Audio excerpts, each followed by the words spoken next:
ಏನಿವತ್ತು ಕೃತ್ಯ ನಡೆದಿದೆ ನಿನ್ನೆ ಅಂತ ಹೇಳಿದ್ರೆ, ಅವಿನಿ ರೋಡು ರಸ್ತೆಯಲ್ಲಿ ಒಂದು ಸಿಲ್ಕ್ ಸ್ಯಾರಿಯಲ್ಲಿ ಅವಿನ್ಯೂ ರಸ್ತೆಯಲ್ಲಿ ಬಾಬುಲಾಲ್ ಅನ್ನೋರು ಮಾಯಾ ಸಿಲ್ಕ್ ರಸ್ತೆಯಲ್ಲಿ ಒಂದು ಕೃತ್ಯ ನಡೆದಿದೆ. ಏನು ಹೇಳಿದ್ರೆ, ಒಂದು ಸೀರೆ ಕಳ್ತನ ಆಗಿದೆ ಅಂತ. ಸೀರೆ ಕಳ್ತನ ಆಗಿದೆ ಅಂದ ಮಾತ್ರಕ್ಕೆ ಒಂದು ಲೇಡಿನ ಹೀನಾಮಾಯವಾಗಿ ಒದ್ದು ಬೂಟ್ ಕಾಲಲ್ಲಿ ಒದ್ದಿದ್ದಾನೆ. ಅವ್ನು ಯಾರು ಈ ರೈಟ್ಸ್ ಕೊಟ್ಟಿದ್ದಾರೆ? ಅದೇನು ಸೀರೆ ಕದ್ದಿದ್ದಾರೆ ಅಂದರೆ ಪೊಲೀಸ್ ಇದ್ದಾರೆ, ಇಲಾಖೆ ಇದೆ, ಕಾನೂನು ಸುವ್ಯವಸ್ಥೆ ಇದೆ.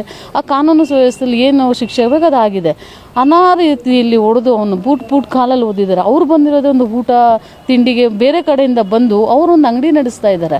ಆ ಅಂಗಡಿಯಲ್ಲಿ ಒಂದು ವ್ಯಾಪಾರಕ್ಕೆ ಅಂತ ಬಂದಿದ್ದಾರೆ. ಅಲ್ಲೇನೋ ಒಂದು ಕದ್ದಿದ್ದಾರೋ ಮಾಡಿದಾರೋ ಅದು ಪೊಲೀಸ್ ತನಿಖೆ ನಡೀತದೆ. ತನಿಖೆ ಪ್ರಕಾರ ಏನು ನಡೀತೋ ಅದು ನಡೀತಾ ಇದೆ.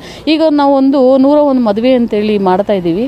101 ಮದುವೆಗೆ ನವಜೋಡಿಗಳ ಮದುವೆ ಅಂತೇಳಿ ಉಚಿತ ಸಾಮೂಹಿಕ ವಿವಾಹಕ್ಕೆ ಒಂದು ಲೇಡಿ ಭಾರತಿ ಅಂತ ಆನೇಕಲ್ ತಾಲೂಕಲ್ಲಿ 101 ಜೋಡಿಗಳು 101 ಸ್ಯಾರಿ ಮದುವೆಗಳಿಗೆ ಜೋಡಿಗಳಿಗೆ ಬಟ್ಟೆ ದಾನ ಮಾಡೋದಕ್ಕೆ ಮುಂದೆ ಬಂದಿದ್ದಾರೆ.